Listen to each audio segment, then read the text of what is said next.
Good morning, guys. We're going to get started in just a second. Gonna go to screen share, get back going. Awesome.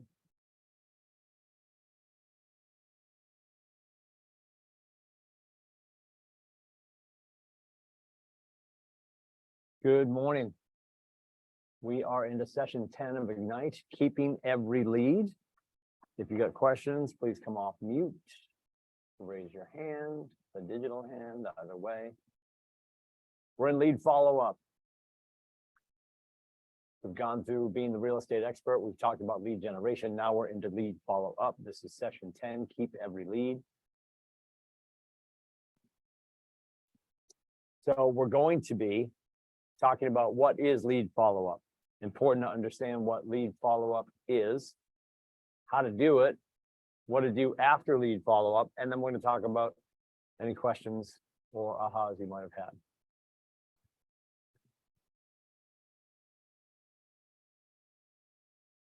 The life of a lead, important to understand. And this is that picture from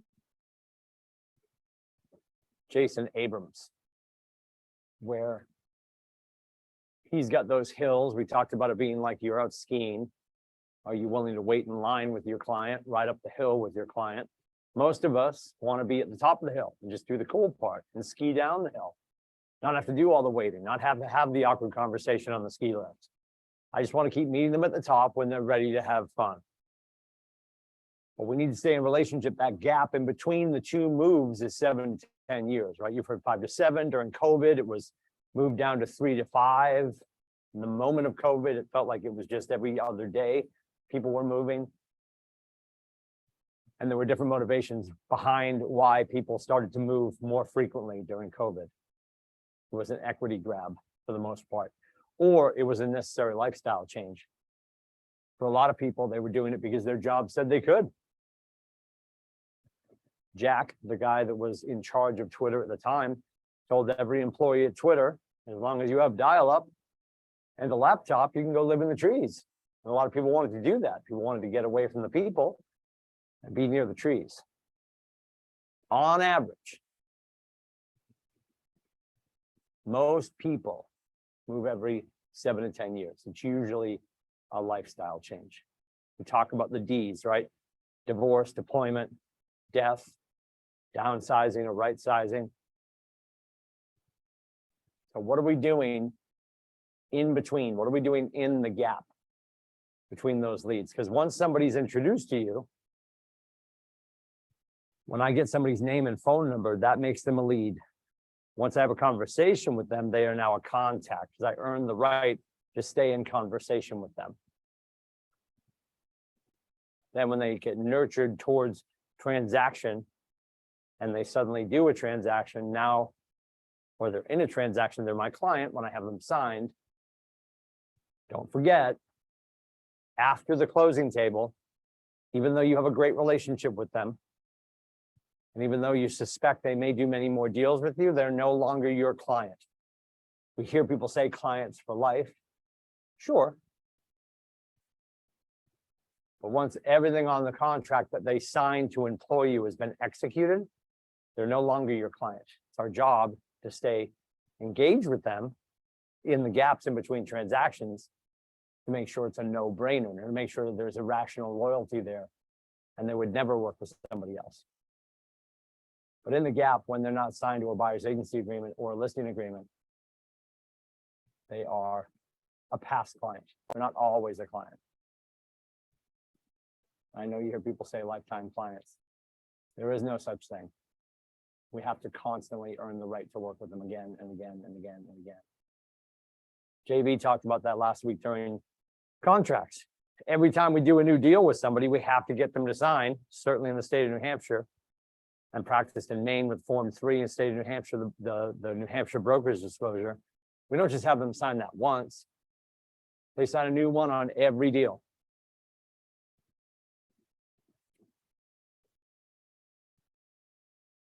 So lead follow-up.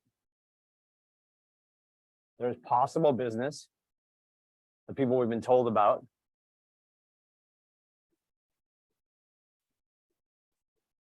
We want to get a hold of them, find out what they're looking for, find out what their time frame is. Make sure we stay in touch with them. Once we find out, because now they've turned into probable business, we've engaged them, we've had the right to make sure that we're serving them. And at this point, we're still fighting for them to sign with us. We're doing the SMART plan. We're calling them, we're writing to them. We're sending them leads. That's probable business. We're doing something to stay top of mind. Because in the gap between that and then them becoming transactional is where we lose stuff. And that's why I always hammer down on making sure that we're doing lead follow through. Lead follow through is if they ever ask for value, we have to deliver. You don't have to deliver, but if you don't, you're now proving to them in the moment when they needed you, everything else you told them may not have been true. I'm attentive, I'm punctual, I listen, I take great notes, I deliver. Then they ask you for something and you fall on your face because we didn't have a system in place, a SMART plan to call or text or send an email, right? It's in doing that. It's between the lead follow up and the lead follow through that we get to a profitable business and we get to closings. You hear me say this all the time. The person that has the leads controls the business. The person who has the listings controls the profit. And it doesn't mean that you won't be profitable if you're working with buyers. You will be more profitable if you're working with sellers. And every seller is also a buyer. Not too many of our listings move into the woods. Most of them are going to buy something somewhere else.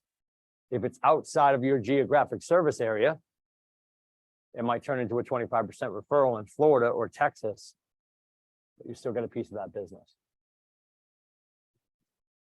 And I said this to Allison, who was in class last week. I said, because she's like, well, I'm on a team and I work with buyers. I appreciate that.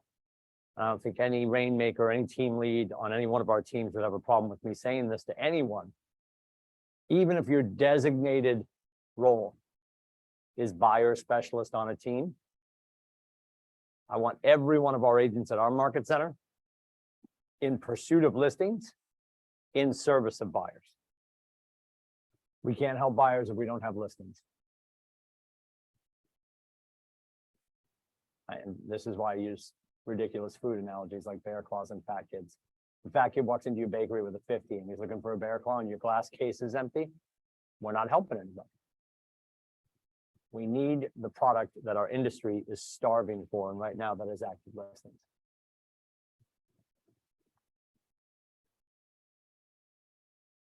Gary in the Red Book, the millionaire real estate agent. There's a lot of confusion on where you should buy this book. Like, oh, I've seen a link for it. You can go to Keller Inc. You can go to Keller Inc. You probably get it faster and less expensive if you go to Amazon, truth be told.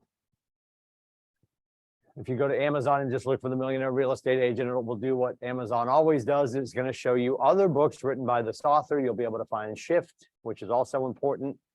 You'll be able to find The One Thing, also important.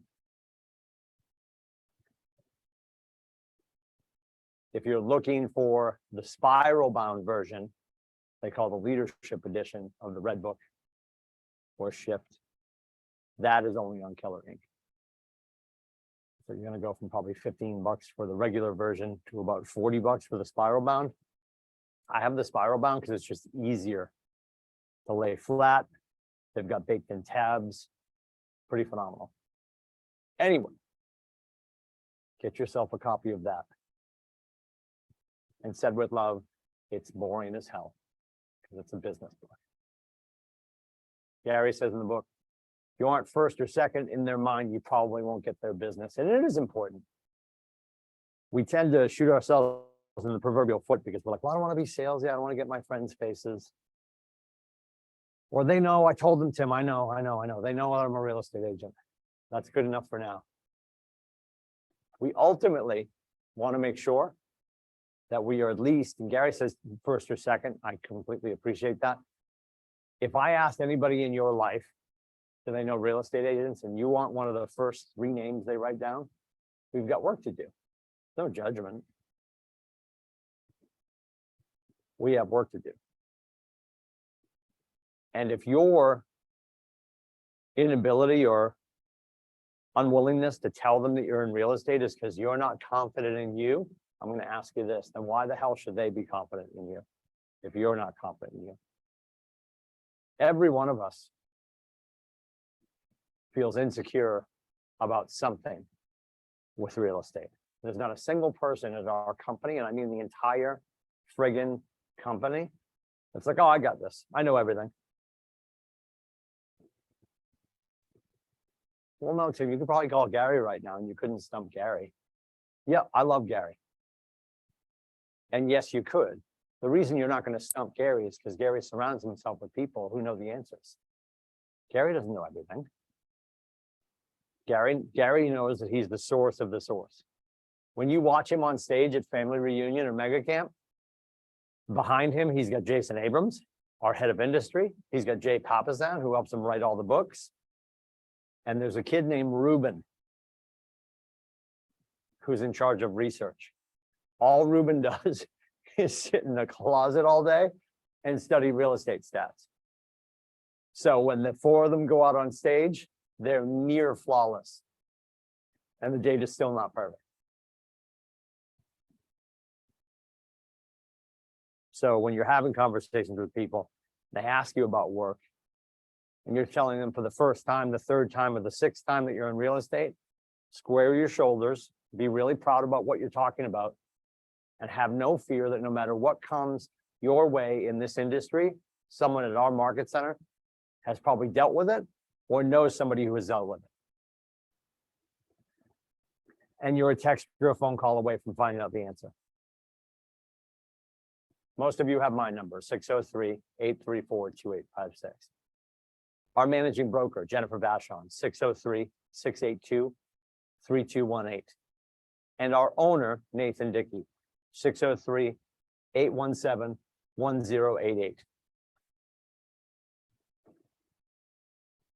If you call those 3 numbers and none of us can help you, I will drive you to the brokerage of your choice because we have failed you. And I'm pretty freaking confident that's not going to happen.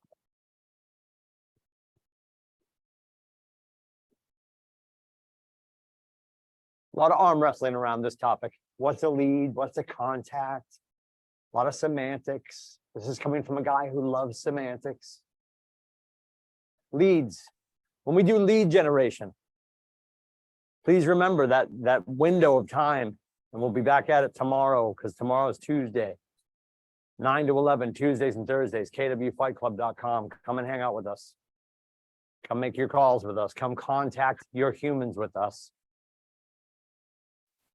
It's working for the people that are joining us. Just come and join us at kwfightclub.com, Tuesdays and Thursdays, tomorrow at 9. When we're in lead generation, we're looking to get leads. A lead is a person whose contact information we've received by either opt-in or referral, who you have not met yet. They're an unmet. They either came through an aggregator,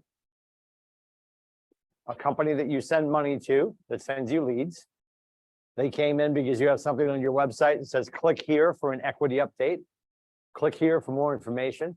Click here to win a puppy, whatever your opt-in is. Or it's a referral from somebody you know and love and trust. Yeah, Tim, my friend Stacy, she's looking to grab a condo. She's concerned she can't pull it off. Do you have her number? Can you let her know that I'll give her a call? And let's make sure that we're doing everything we can to help her. Sometimes people will not give you the number right away. Can you call Stacy and let her know that I'd love to help? Depending on your relationship, though, your friend's gonna be like, yeah, I'll give you Stacy's number. I'll shoot her a text and say that you're gonna call. Then maybe Stacy doesn't pick up when I call because she's mad. She's mad at Julie for giving her my number. But then I'm not gonna give up. Hey, Stacy, gave you a call this morning. Julie gave me your number. Say you're looking for a condo in Portsmouth. Hoping I could be a resource for you. I'll talk to you soon. I'm gonna call her again after lunch.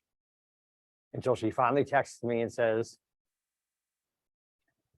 I'm not ready to go, or whatever reason it is. And based on whatever she says to me, because we always do our scripts and role play here, I'll be ready for that.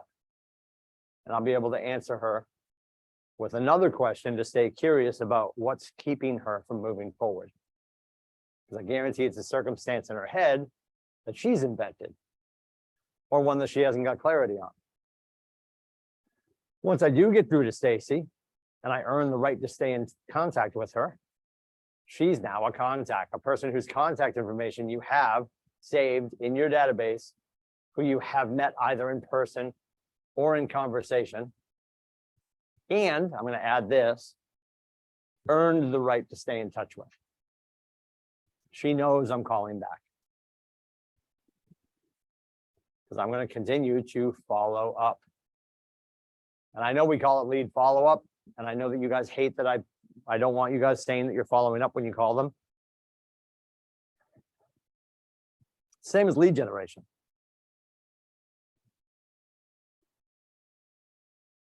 I would never be in lead generation calling my friend Julie to find out about her friend Stacy, and then call Stacy and say, hey, Stacy, this is Tim Lindsay with Keller Williams. During my lead generation, I was just generating some leads and you're one of them. I also don't want to ever say following up. I'm just following up. Lead follow-up is an activity or a label for an activity. Don't use that language. When you are staying in contact with somebody who's going to be transactional at some point, there's no need to ever say, hey, Julie, it's Tim just following up. Or, hey, Julie, it's Tim just checking in. I told you in the first 3 seconds of the call, I don't really have a good idea or good reason to be calling you. As opposed to, hey, Julie, Tim Lindsay with Keller Williams. The reason for my call today, I sent through an email about 20 minutes ago. It's got 2 condos that I think would be a great fit for you. Wondering if you're available today after 4 o'clock. We can go see them. I'm holding the time for you. I appreciate you're probably busy right now. I'll call you back just after lunch. I'm a person of action, not a person of confusion. Just following up, just checking in.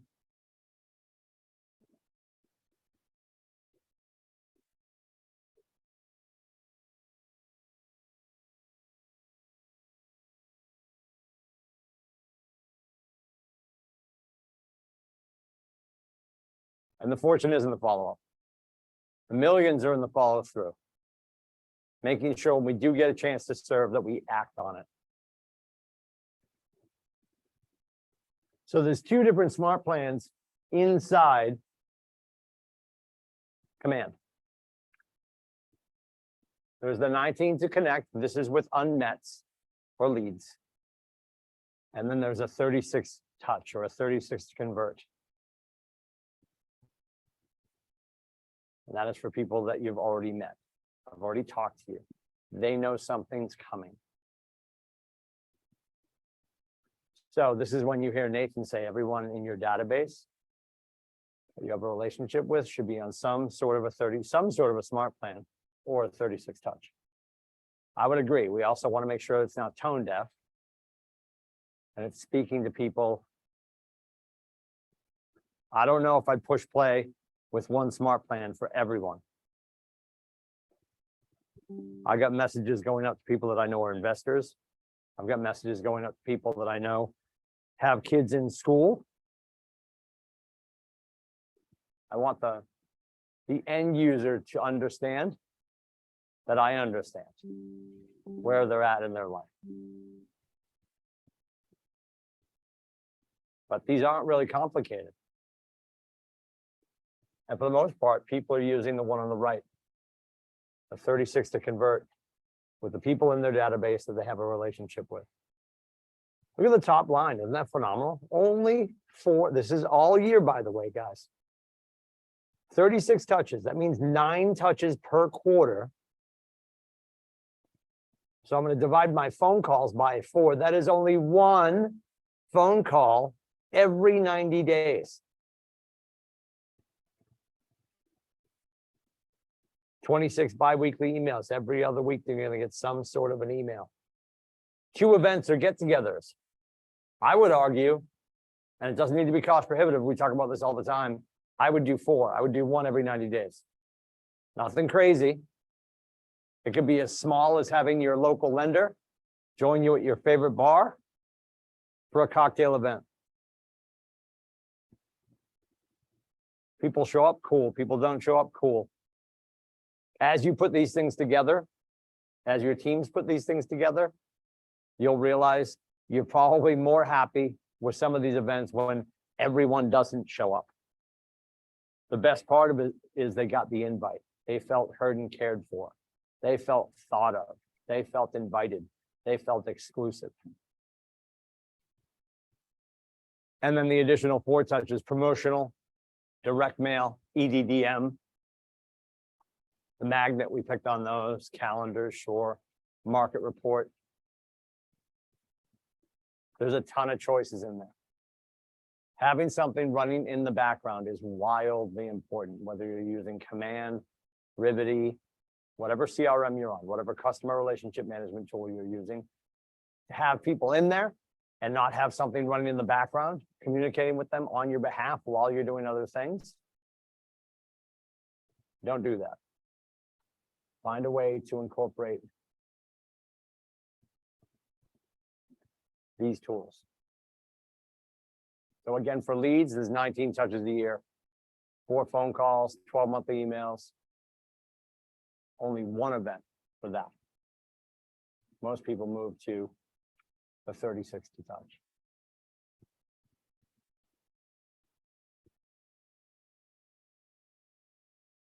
So what are you doing right now for a lead follow-up program? These are people you've engaged with that didn't have an immediate need.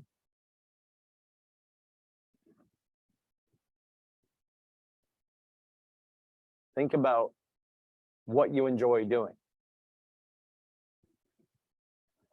What are my strengths when working with people? How can I adapt the touches of the 19 to connect to represent me? Make sure it sounds like you and make sure it represents the conversation you want to be having with that group. And you tag people and you send a certain smart plan to those people. What are some reasons I might have for contacting a lead? What are some touches that I do before and after a phone call? How am I using conversations to let the person know that I'm in real estate? How to contact me and how to refer business. That depends on where you are on the roadmap, right? We have to tell everybody 7 times you're in real estate before they forget. If you've never told them you're in real estate, we have to wait for that opportunity or create that opportunity, induce the ask. Easiest way to do that is I ask them about their work.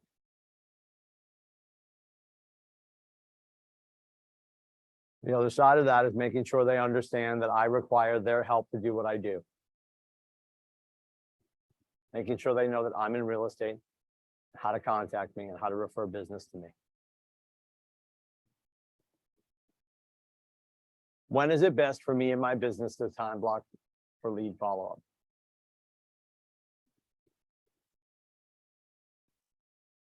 I would say that happens in the morning. Pick the day that you're going to do lead follow-up. I think Mondays are Mondays. They are what they are. Today is the Monday-ish Monday, one of the most Monday-ish Mondays ever, right? Driving in, it's overcast, it's raining, it's misting.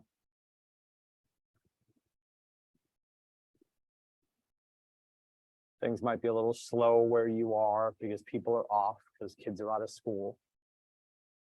A lot of people are out of country on vacation. You have to ask yourself, though, today is April 24th, makes it July 23rd. At the end of July, would you like to be at a closing table? We always say that to be safe. Don't forget, you could have a deal pop up in under 90 days. But if you don't take action today, I can guarantee you won't have anything pop up in under 90 days based on today's activities. Then it gets to a point where you just every day, Monday, Tuesday, Wednesday, Thursday, Friday, in the morning, you're making sure you're having enough conversations. So I would argue you pick a day during the week. Maybe Mondays, you do lead gen, you find more people to talk to. Tuesdays, you do lead follow-up. Wednesdays, maybe you work on some social media stuff. And anything that came up for lead follow-up from Monday and Tuesday. Thursday, you door knock. And Friday, God willing, moving forward, you're headed to a closing in the future, right? All of your afternoons should be saved for appointments. If you get to an afternoon and you don't have an appointment, what do? We go back into communicating with our people. And then eventually, and this will be a blessing, eventually you'll be fighting to protect your mornings. If you're getting started right now in real estate and you're ignoring your mornings, know that in the future, when your business picks up, you'll be looking to protect your mornings. So anytime before 12 o'clock, our face is learning or communicating. Afternoons are for the appointments.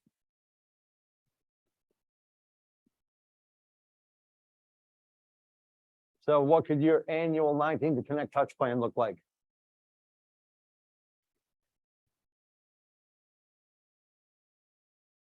This isn't bad, right? It's 4 calls, text, or conversations. Connect with every lead quarterly. Offer something of value. Ask for a referral. We're just getting started in real estate. That's your mission from God. Make sure everyone in your life has an actual conversation with you so they understand what you're doing and that you require their help to do what you do.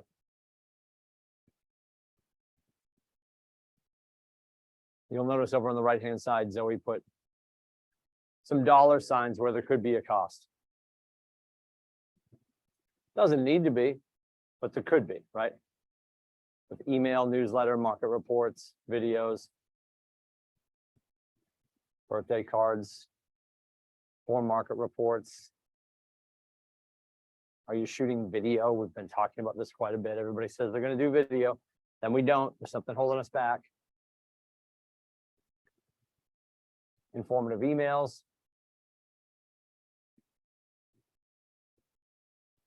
Simple market stats, right? Doesn't have to be crazy. What's going on in the neighborhood where you want to be the mayor? Simple piece of information you could send out to get people talking, thinking, and remembering that you're the agent of choice. There's neighborhood nurtures baked into Command, or you can do a neighborhood newsletter. If you're going to do that, we do any kind of a newsletter, any kind of a hard mailer at least once a month for consistency's sake. Doesn't matter what we do.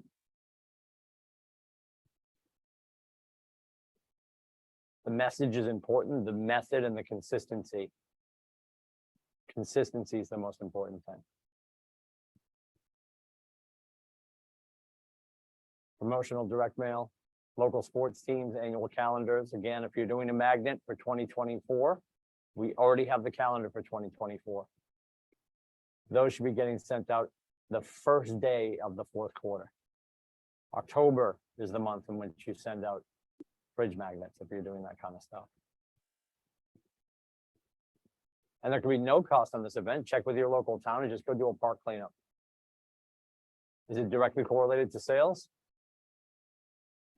Or is it directly correlated to relationship building, right? Head down, heart up. Service first, sales second. You've got your student workbook. Turn to that page. think about what you might do.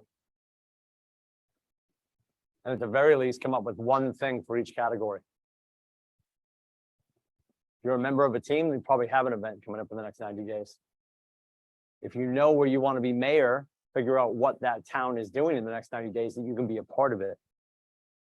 Can you have a table or a booth at the spring or summer event?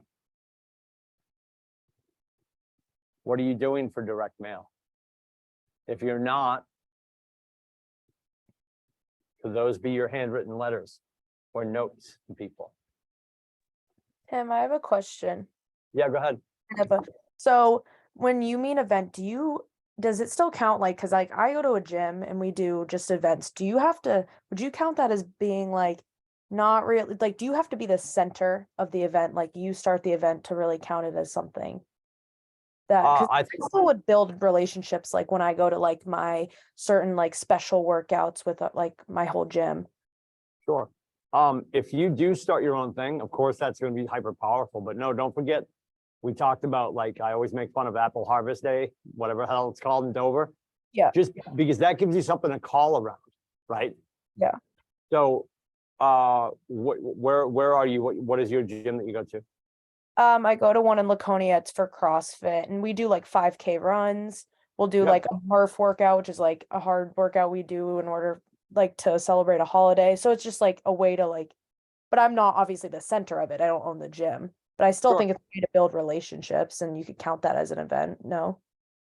You absolutely could, and on a way to plus it is you talk. How's your relationship with the gym owner? Good. Good. It's good. Yeah, we're close. I would reach out to them and just say, what's the next event coming up that my real estate business could support, and what would that look like? Okay. If I could get, so what's the gym owner's name? Anna. Anna. So Anna, if I could assist you, and what would a win look like for you if we got X amount of people here, or whatever the case may be. So maybe you grab the gym call list, and not in a disingenuous way, but you literally call through the gym and just introduce yourself. Hey, I'm a fellow member calling on behalf of Anna. We're just making sure everyone knows we have this sprint into spring coming up next month, blah, blah, blah. Here's why we're doing it.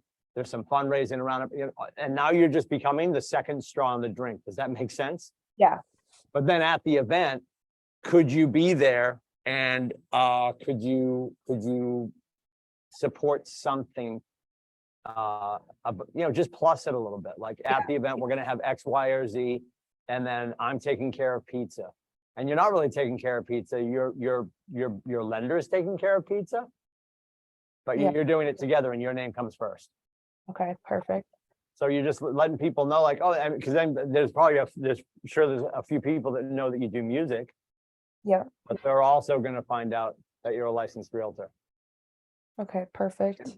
Yeah, and that's all the background music, pun intended, because they're just going to find out at the event while they're eating amazing pizza. And maybe you don't even have to do this. It's funny, Molly Fletcher was on stage at Family Reunion, and she talked about trying to figure out a way to get into this apartment building that she needed to be at to be close to where she wanted to get started doing all the things.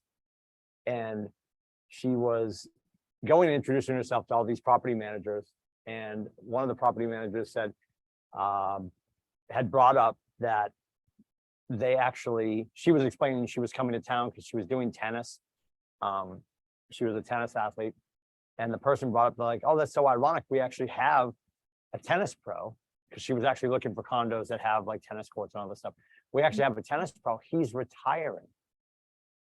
So she put her hat in the ring to take over after this guy stepped away. She found out that she was basically going to pay no rent to live there as long as she offered all the members of this place lessons.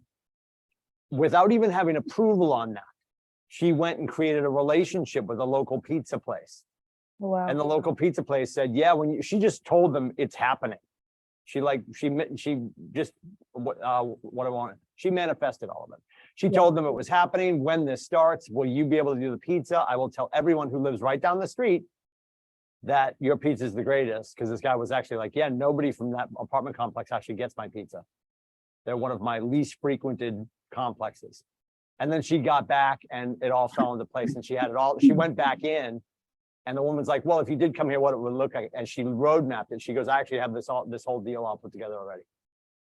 So just to go have that conversation with the local pizza place, find out from them, hey, I'm working with this gym or whatever, or something healthy. Obviously, I see CrossFit, nobody wants gluten, I get that. Figure out what would make sense. One little thing to plus it, but really you're gonna be, the gateway drug for you is you're gonna tell Anna you're happy to call all the members to make sure they come to this thing. Because it drives more engagement. What can we do to plus this? What kind of maybe contest, if it's gonna be a month-long thing of people working out? Are people posting that they're working out at the gym and creating more mind share about the gym? And you're just in the mix and you're gonna trip over a handful of deals along the way because people are gonna start to real estate. People are gonna start to realize you're a member, you're working your ass off with them, so you have that commonality. Some of them already know you do music and not enough of them know that you do real estate. Right? Does that make sense? Yeah, perfect. That's perfect. That's how I do it. That's why I always say to you guys, it doesn't need to be cost prohibitive. This goes back to the question we talked about in the last few weeks with Jason Abrams. What are you currently near that you're not in? You're a member of that community already. People see your face there. If Anna doesn't know you well, she's gonna pretty soon. And figure out the play you can run to help her drive more people in, and how you can support her with something she wouldn't normally provide to her members through your relationships, right? Yeah. Because then maybe Anna turns into your next great client. And that's almost like getting the pastor at your church, right? Once you get the shepherd, you get the sheep. And when everybody in that gym knows that you're selling real estate and that people are using you because you're one of them, game, set, match. Back to tennis. Oh, look at that. I wrapped it all up and put a bow on it. Perfect. Right? Does that make sense? Yeah. Yeah, don't overthink it. Don't overthink it, overdo it. Nobody's going to be offended you came up with a great idea to help their business. Because in turn, yes, will you win too? Not immediately. Because when you put it all in front of Anna, she's going to realize this is an immediate win for her. But it helps you get your face and your voice. You're just making calls. Then people see you at the event. And then people realize, oh, that's who that is. You know? Yeah. You're not calling saying, hey, I'm a fellow member and a real estate agent. None of that comes up. This is a really strategic long play. Okay? Okay. Thank you. You got it, kiddo.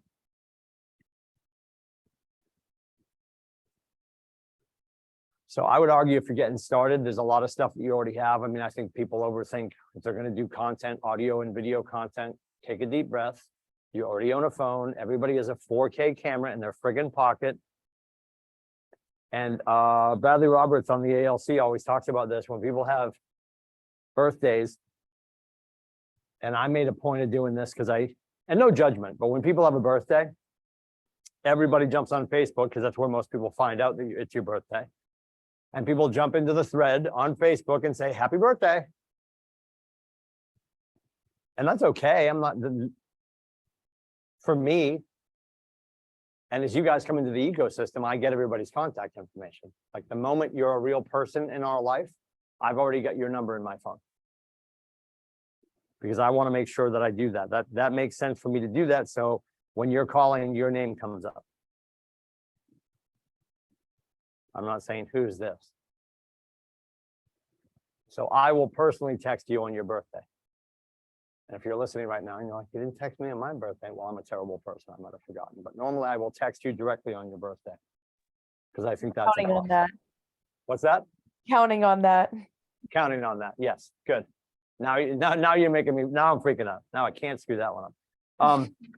And then Bradley Roberts brought up the fact that he'll shoot a quick little video and send them the video, which is plussing it again, right? What are you doing to set yourself apart? Happy birthday on Facebook, happy birthday text directly to them, a happy birthday phone call directly to them, or a video, something to set yourself apart.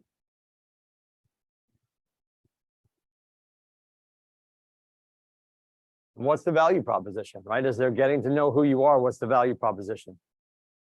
We call these, you'll hear us call these MOFRs. Yes, another acronym at Keller Williams. You're welcome. Make, offer, for immediate response. Make offer for immediate response. The MOFR. So what are you doing to have them stay in touch? Your value proposition, we talk about this all the time. What is it that sets you apart from everybody else?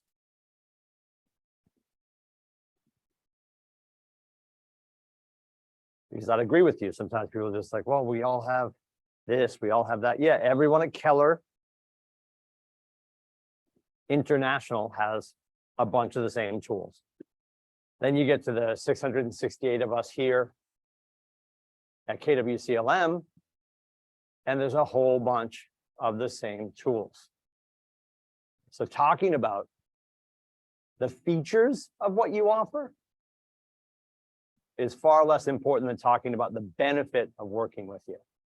And the benefit of working with you is what about you creates an irrational loyalty and a wildly different experience. All of the tools and systems we have at Keller that are available to every one of our agents, those are transactional. You, the individual agent, creating that's experiential. So we want to talk about that. We want to communicate with them personally. You can do that through smart plans. You can do that. I mean, right now, if you haven't spent any time, and this is going to change, there's going to be 50,000 more websites, but it is moving at a pretty fast clip right now. If you haven't spent any time on ChatGPT to see what OpenAI is doing, it's unbelievable.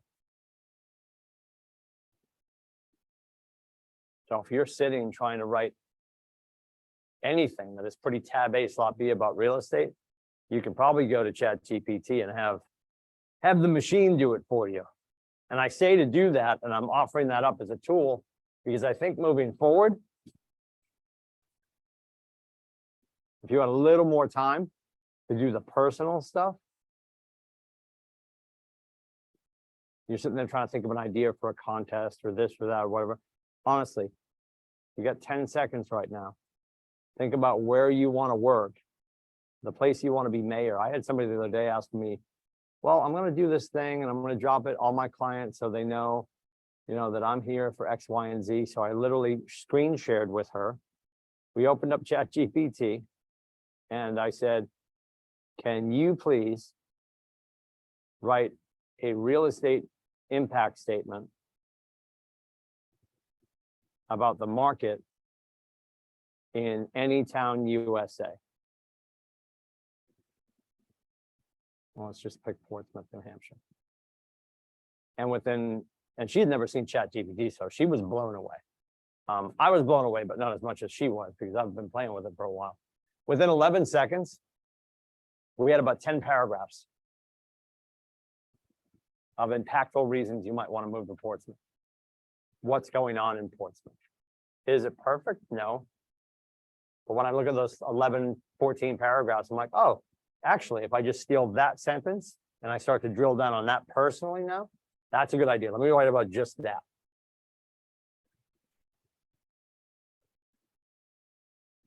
My point being, if you're not a writer, if you're not a creator, writer's block doesn't exist anymore. It just doesn't exist anymore. Let the AI at least give you some ideas of what to write about. Here's a sidebar, and I don't even know how they're doing this because I don't have time to do this. I think it's amazing though. Some kid asked AI to write a song and then asked AI to make it sound like, I'm going to get this wrong. I think it was at least Kanye. And the machine came back with an audio file with a completely original song. And it sounded just like Kanye. So the deep fakes are coming too. And this is going to get out of control. This is probably going to ruin some people's businesses too. So I'm not asking you to be disingenuous. I'm not asking you to plagiarize. I'm asking you to be authentic. But if you're getting jammed up on ideas, And the next greatest thing, you have to go on and sign up for it, is Bard, B-A-R-D. It's the AI for Google, because ChatGPT is tied to Microsoft. And B-A-R-D, Bard, is tied to Google. We can get lost in the weeds on this, but I think if these things ever become sentient, we're just going to be done. I think that's like that's a movie for the future. It's crazy, but there's a lot of great resources out there to just give you, you ever been camping? You just need that. You need a little bit of tinder to start the fire. I would absolutely go on and just ask ChatGPT a question. They're going to spit something out that will get your wheels moving, and then you can take your God-given talents and write the rest of it. Then, wildly important, let's make sure we are also students of the industry. Statistics and data. Some of your clients will not care. They will buy a house because it's the house they like, in the time they want, at the price they want. That has become an uphill battle as of late. So we need to make sure we show up as the local real estate experts, the economist of choice, with stats and data that allow us to explain to the humans, this is why this is the price. This is why this would be a successful offer.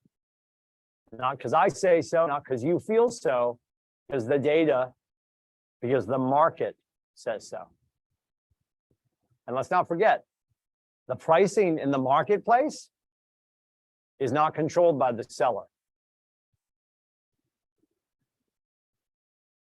To be super clear, sale prices, closing sale prices, are not dictated by the seller. The original marketing price is dictated by the seller and their relationship with their listing agent. But when it closes, that's when everyone agreed. So the buyers control pricing, ultimately.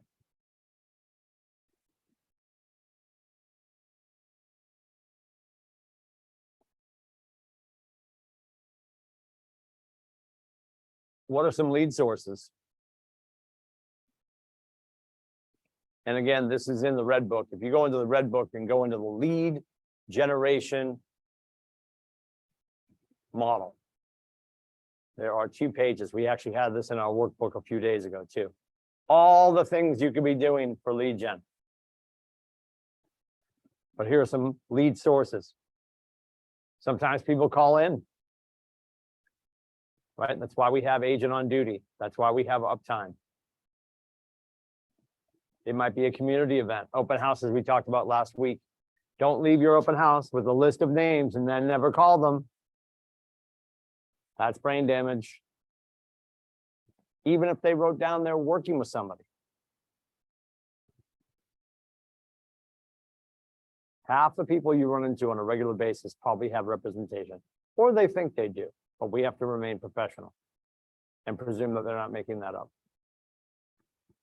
Social media marketing, again, we talked about this. You don't have to be on all of the things, but what's the one tool you are using?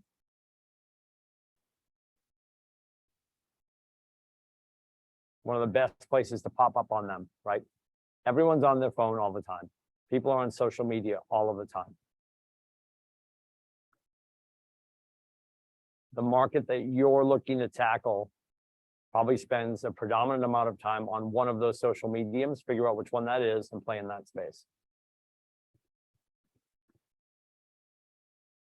Traditional marketing, we talked about this. This could be you sending out handwritten, or not handwritten letters, but just like that monthly newsletter. This could be radio, this could be TV, this could be billboards, this could be newspaper stuff.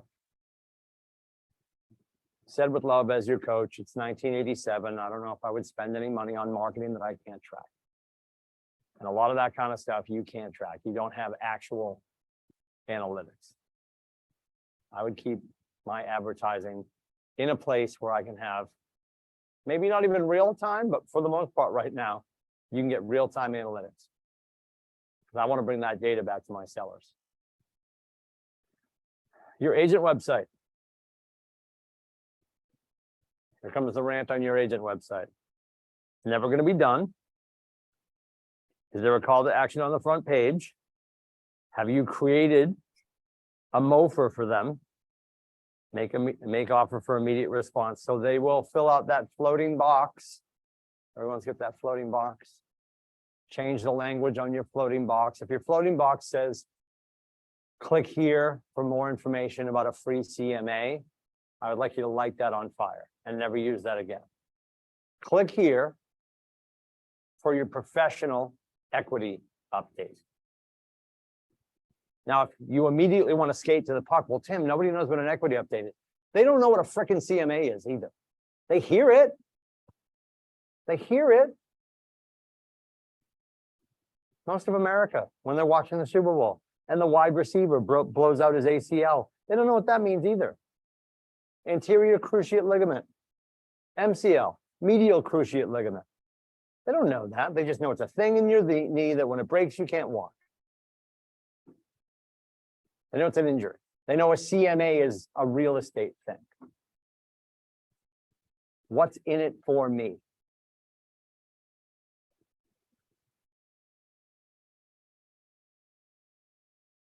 Have the box say, click here for professional equity update, or click here for an equity update. And then you could even have a little asterisk at the bottom that tells them what that means.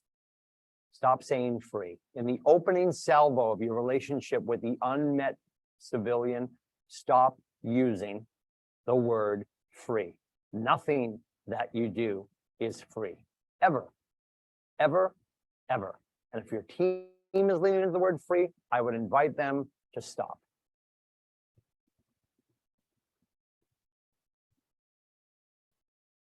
It's like when we have a CEU class, or we have the all partners meeting here or in Meredith, and we tell everybody there's going to be a free lunch.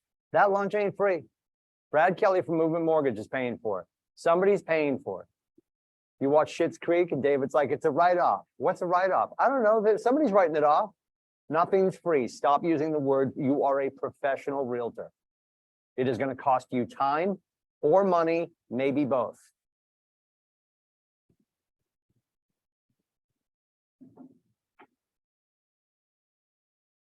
Because if they're afraid to click a button for more information because you didn't tell them the word free, they're afraid they're going to get charged. They're going to see there's no paywall. They're not going to click and then suddenly have to pull up their credit card. And this is coming to a theater near us. I know I'm on a rant. Welcome to Monday. This is coming to a theater near us. We are going to have to get really good at stop saying that our services as a buyer's agent are free. That's getting people in trouble because they're not free. You say that, then you ask them to sign a buyer's agency agreement and you write 3 apples on the agency agreement. They're like, well, you said you were free. Well, yeah, because, you know, because the listing agent is going to pay me. No, they're not. The listing agent is getting paid and agreed to co-broke with whoever brings the buying human after agreeing on that with the seller, who's going to take some of their net to do that. And where did their net come from? Your buyer. So it's not free. It's actually their frickin' money. If we're not tall enough for the ride to tell adult humans in America that they're paying for services rendered and the frickin' house, the bus shows up at 12. You should probably go to Kohl's. Said with love. Calling out on people. Could you just make phone calls? Notice Zoe highlighted that one. What if you just called people in general? Past clients. When's the last time we talked to them? I talk about the Patient Zero project all the time. You have anybody you've ever worked with? You've been in business for a handful of years. You start calling everybody you've ever closed. Thank them for being great clients. The reason you are where you are today is because they were awesome. And you really enjoy working with people like them. Who do they know that you should know?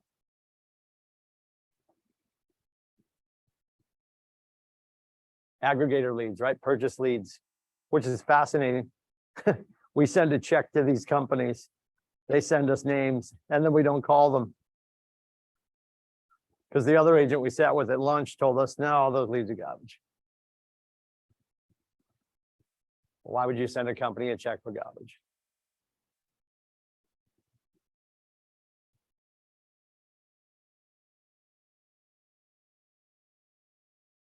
And we talked about this before. There's a lot of great companies who offer lead aggregation.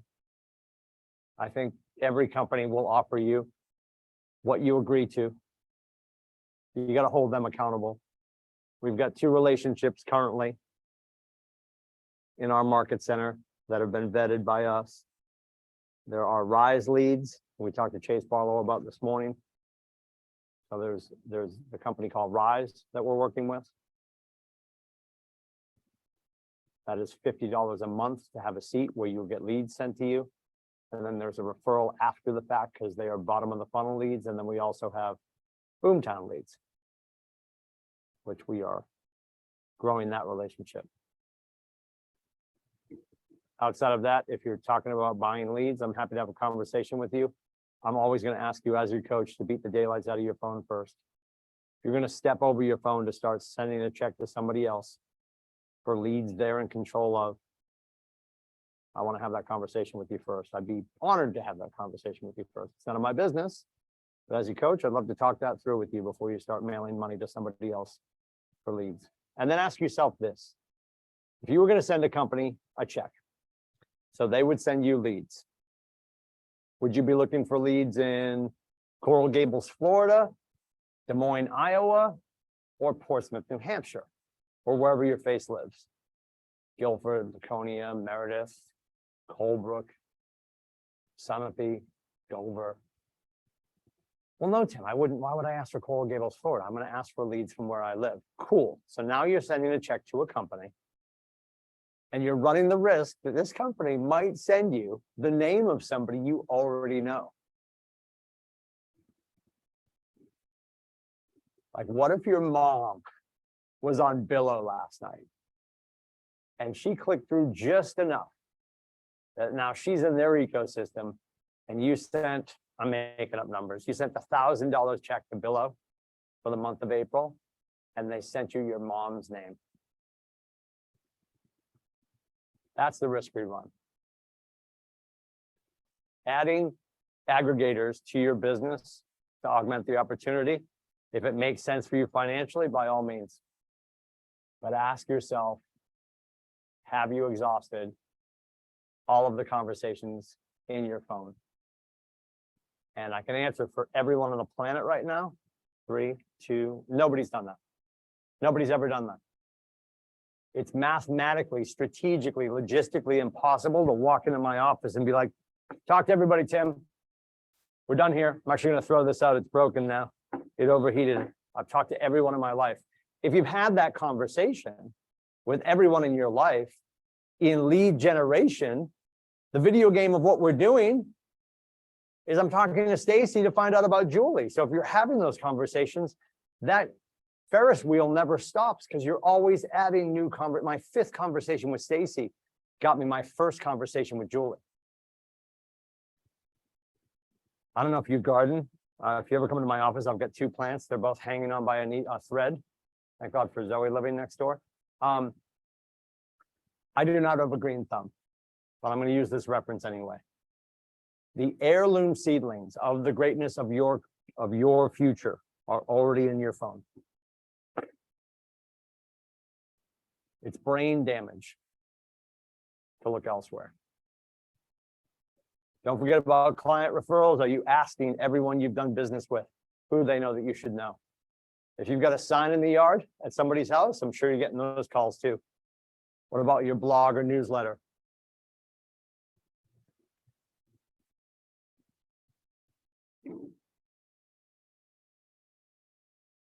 And when we get people on the phone, what's important about buying or selling? What got you started thinking about it? Great follow-up. Tell me more.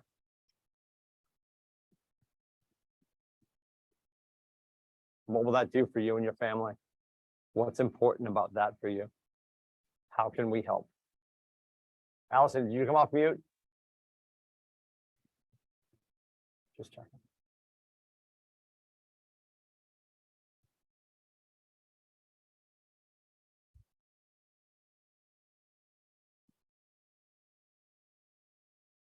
When two-way communication is established, the lead becomes a contact. Then they go into the top of the funnel, right? Leads come into the top through prospecting and marketing. And we're going to move them into a 19 to connect or a 36 to convert. We want to get them on some smart plan because that big, if you look at that cylinder, that whole space between 2 and 3 is getting them in and then getting a hold of them, right? We spend a lot of time trying to track these people down and getting permission to move them to 3. So we can get them into a transactional conversation because they hung around long enough and we hung around long enough to make them feel heard and cared for. And during the transaction, asking for referrals, during the transaction, creating an experience that they would want to tell their friends about. We ask this always, right? New, repeat, or referral. Which business do we want? Do we want new business, repeat business, or referral business? And the answer is always all Of them. All of them. Amen, Melissa. There you are. Always all 3. Always all 3.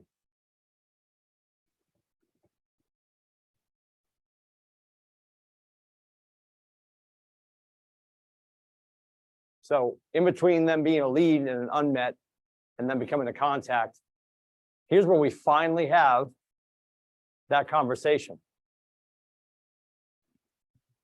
It's a high value touch that solidifies the relationship you have just established and opens the door for future interactions. So don't forget, the lead is when I get a name from Julie that I can talk to. Then I stay in follow-up until this moment where I finally get a hold of them. Because it won't be immediate. We probably have veterans on here that have had leads in their ecosystem that they're still touching base with or attempting to contact that you haven't got a hold of yet. Or you haven't got a hold of because they got a hold of somebody else. That happens. But they might have worked with somebody else when they were initially interested in working with somebody. And now that person they work with is orphaning them. Now they can't find that. We talk about this stat all the time, right? 83%, 87, I apologize, 87% of our buyers and sellers, when asked, would work with us again. And only 13% of them do. Because we fail to stay in relationship. That's not everybody. A lot of people have post-close strategies. They do a great job with it. Most people don't. And it probably got a little bit worse in the last couple of years because we had a lot of new talent. I use the word talent, I was being polite. We had a lot of new people join the industry that were very transactional. If you have a post-close process, asking for the 5-star referral, maybe you gave them a closing gift as your client at the table. There's a limit on that monetarily. There's a limit that you can spend, but you had a great relationship. They bought a really nice house. Maybe you're going to bring them as a friend after the transaction, just a closing gift or a housewarming gift, as it were. What are you going to do knowing that you're now in the gap that could be 5 to 7 years to stay in touch with them? Because again, when the contract ends, even though, and we hear people say this all the time, agents say this all the time, and I understand what they mean, and we have to remember and our veteran agents will understand this. When we call somebody a client for life, yes. But that is not legally where they stand, right? The contract ended, we executed, they bought, sold, or invested, everyone's happy. They're just a civilian again. In the state of New Hampshire, when we re-engage, we have to put another brokerage disclosure form in front of them and have them sign as sellers or sign as buyers all over again. So do we call them a client for life? Do we just say it? Or does our video match our audio? Do we make them feel like a client for life? And we want to start to make them feel that way as soon as we get to this here and we cement the relationship. We infer the next call, the next interaction, the next touch. So they feel heard and cared for right up until their first transaction with us. So even in the gap, although when we're buying, selling, and investing with them, there'll obviously be more interaction. They're going to see us more. But it's not wildly different from the gap in between transactions. James Shaw says this all the time. If you love people, you'll do the next right thing. If you love money, you'll only show up when they grab their checkbook. And we want to be different than that. I know you all want to be different than that. Questions, comments, concerns, ahas before we move on? Anything, anyone? I'm good.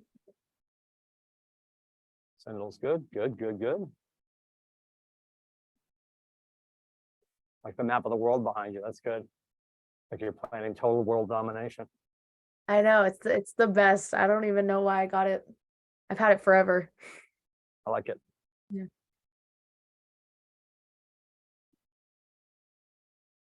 So there's a great tool.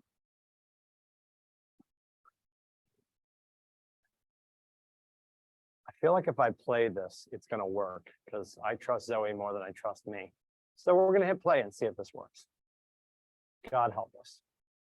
Oh, my only concern, actually, I have to go back to screen sharing. Hang on. Share sound. Let's do this. Okay. We go here again.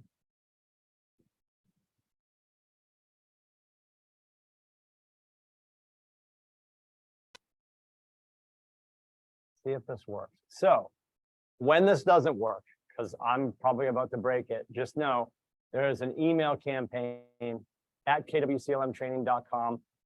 If you haven't yet joined that, that's our educational, like our learning portal with all of our videos. Please go and sign up for your membership there. And all of that can be found when you go right to KWCLM Hub, right on the homepage, you'll see KWCLM training videos. It'll take you into this anyway, but kwclmtraining.com will take you here. I'm going to see if this is going to work. It's going to work. Oh, they want me to sign in, but I am signed in. Stand by. This is going to take longer than it should. Sure.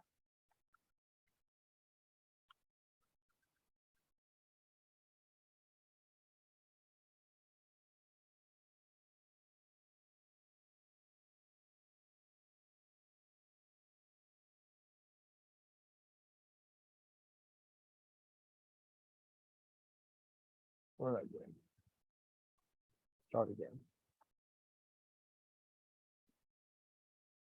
Hey, Tim, I have a question. Go ahead. I know what I'm doing on it. Go ahead. So can you believe this is my first time going into kwclmtraining.com? That's okay. Better than not going in. No, this is amazing. So when you take the little green thing on the right, the percentage goes to 100%. Is that what it is? Yeah, as you keep taking courses, yes. Yep. Oh, so you can kind of track what you have and haven't done. Yes, ma'am. Yep. Huh. Yep. I think I better take some opportunity things. I want to see how long this is before we decide that we're going to watch the whole thing. Day 10 of Ignite is about keeping your It's 11 minutes. We're not watching it now, but you guys know where to find it now. So it's that simple when you're logged in. So go and make sure you make a sign up for yourself. That's 11 minutes, which is not a problem, but we're not going to do it now. We've got a ton of videos in there. And if you haven't yet been to kwclmhub.com, Brittany and Zoe did a great job putting that together. Everything you could think of. What's the license number for York? What's the license number for Wells? What's Nate's favorite color? All the things are on there. Every question you could have about our entire ecosystem is on the hub. And when you go to the hub, kwclmhub.com, first thing you'll see are the training videos at the top that will pull you over to the training portal that we just looked at. Don't forget about the daily 10. These action items are hyper important. If you're doing Ignite, if you're doing, honestly, if you're doing Couch to 10K, we're having that meeting at 12 o'clock. We're pulling you guys through just making sure you're doing these things on a regular basis. So Ignite always talks about have 10 conversations. Gary would say double down on that. So maybe Ignite for you now is have 20 conversations. If you haven't yet had a day where you're able to have 10 conversations, I'm going to ask you to at least storyboard the opportunity to do that. What I would always do is make sure the night before, like last night, you're watching where the Bruins were early, the Celtics were late, I forget. Yeah, you're watching the Celtics last night, you're watching mindless television, you're watching no television, I don't know. Sit and figure out the 10 or 20 people that you intend to call tomorrow and just storyboard it.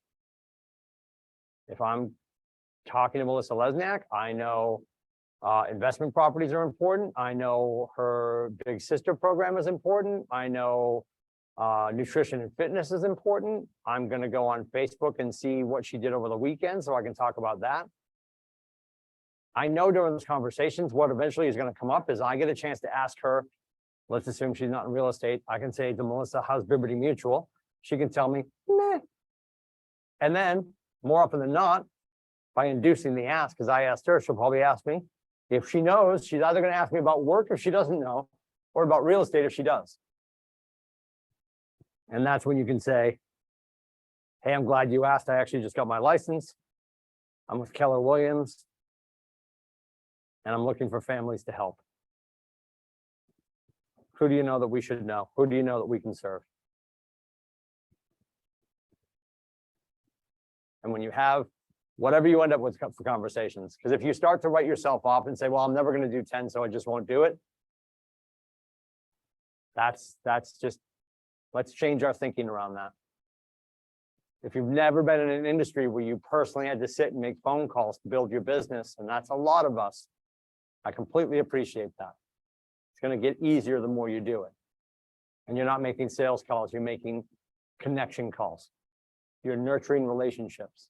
We talk about this all the time. The gap between the civilians buying, selling, investing could be 5 to 7 years. How are we going to show up as humans that care in the gap? And that's about staying in touch. Whoever you end up talking to today, you do a handwritten note tonight. Thank them for the time on the phone. Maybe they ask for a business card. If you have physical business cards, you drop one inside. You thank them for the lead they might have given you. And you infer the next call by saying, you know, thanks for the time on the phone today. Great catching up with you. Looking forward to getting together for that coffee. I'll talk to you soon. I'm going to add that person to my database. They're going into command with every piece of information I got from them today. Hopefully you got Timothy Lindsay, 603-834-2856, tim@leavemealone.com, 123 Main Street. Sometimes you'll have people that will tell you, oh, I'm just going to give you my PO box. I appreciate that. I'll send the mail there, but I'd still love your physical address. Should I ever earn the right to serve you in real estate, I want to be able to understand where you currently live. All of the mail I send to you, should I send it to you? If you ask for it, we'll go to the PO box. How does that sound? We never got pushback on that. Just be plain about the power of the tool that you're using and that neighborhood nurtures are big. 1051, this is 10 hearts or likes, 5 comments of 5 words or more, and then 1 post or 1 share. I got a friend who's trying to raise money for X, Y, or Z. I'm going to share that post. Why wouldn't I? I have something of value that I can post, by all means.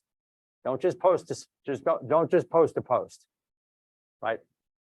But also don't avoid posting because you don't think you have anything to post about. Add something of value. Doesn't need to be real estate based. If you're on your business page, you could talk about the restaurant that just opened. Seasons are changing. Restaurants that open for the summer are starting to open up, right? We want to remind them that we're the mayor of our town. We also don't want to send the government $43,000. So we talk about this in every class at Keller Williams. Now, this is the Telephone Consumer Protection Act. It reminds us that the do not call list exists. You can go to donotcall.gov, create your own account. If you want multiple area codes, there's going to be a cost to it. I will remind you as your coach, you can avoid this by just calling the people you're in relationship with. Because again, your Aunt Julie might be on the do not call list, but when you call her to ask about Mittens, her cat, and how great her weekend was, she doesn't feel like you're offending her or breaking that do not call list. You're her niece or nephew. If you check the do not call list and the person you're about to call with the FSBO or the expired doesn't seem to be on it, and then you call and the first thing they say is, hey, I'm on the do not call list, I'm going to apologize immediately. My apologies, Mr. Lindsay. I will update my notes. Have a wonderful day. We don't sit on the phone and say, well, actually, Mr. Lindsay, I'm looking at the list, and yet we don't do that. That's when people get aggravated. That's when people report you to the government. That's when you pay $43,280. It's not great. Don't do it. Not recommended. Gary's not showing up to court with you with his checkbook. Nate's not coming with his checkbook. Your cat's not coming with her checkbook. It's just me, you, and your checkbook. 43 grand sounds horrible. Don't do it. Melissa Lesniak remembers there was a version of this in Bold Classic, which we used to play on vinyl with a needle. This is sort of the new version. I engage in every conversation with the spirit of contribution, and people are happy to be in relationship with me. In Bold, it was they're home and they're happy and they're gonna list with me. What's wildly fascinating to me is that people, we would call this an affirmation, a positive affirmation. And people are like, oh, I don't like affirmations. They seem goofy. I appreciate that. Corny, goofy, whatever word you want to use. What I do know is who you spend the most time with. And the answer, historically, universally, is you. You spend the most time with you. We also tend to have some of the worst conversations with ourselves. Or we rent space in our heads to other people. So if this quote, or the one from Bold Original, they're home, they're happy, they're going to list with me, or Michael Mayer from the 7 Levels of Communication. Today, somewhere in Dover, someone is looking for help, and it is my job to find them. Laminate that. That should be hanging in your shower, next to your vanity for when you're doing your hair and makeup, on the dashboard of your car, over the monitor at your desk in your office, tattooed on your cat's lower lip, wherever it's got to be. Because we will run with the negative affirmation or the negative confirmation of, yeah, all these leads are bad. Yeah, it's raining out. Nobody wants to talk to me. Everybody will be in a bad mood. I want to remind you of this. This was remarkably true during COVID, and I think it holds for the rest of forever, because most Americans are just like, yeah, I don't really like, I let everything go to voicemail. If somebody's calling me right now, it's a salesperson. We have to break that train of thought. We have to start showing up in the gap. We have to be the industry and the agents that are going to change this industry and keep the momentum going that you guys have already built. Don't forget, Gary said 1 in 5 deals in 2022 went through a Keller house. That's obnoxious. We are 20% of the United States market. Everyone's waiting on us. And help isn't coming. We're the help.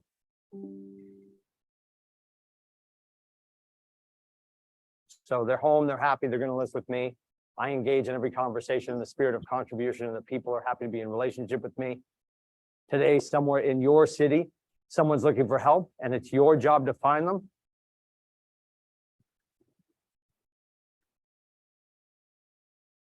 There's a bold law that ourselves eavesdrop on our thoughts.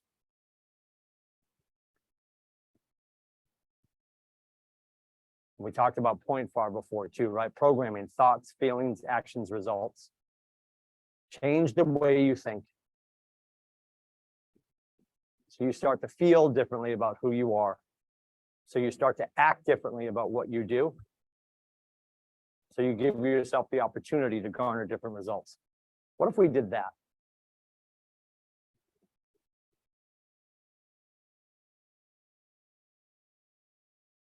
We are back at it on Wednesday at 9 o'clock.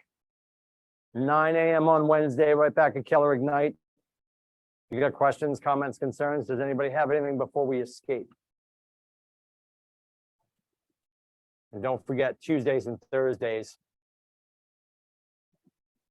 Tomorrow at 9 o'clock, kwfightclub.com. Please join us. Cameras on, microphones off. Having your conversations, building your businesses. We're all there to support each other. I appreciate your time. Have a great day. Thank you. Take care. Thanks, Tim. See you, Melissa. Bye, guys.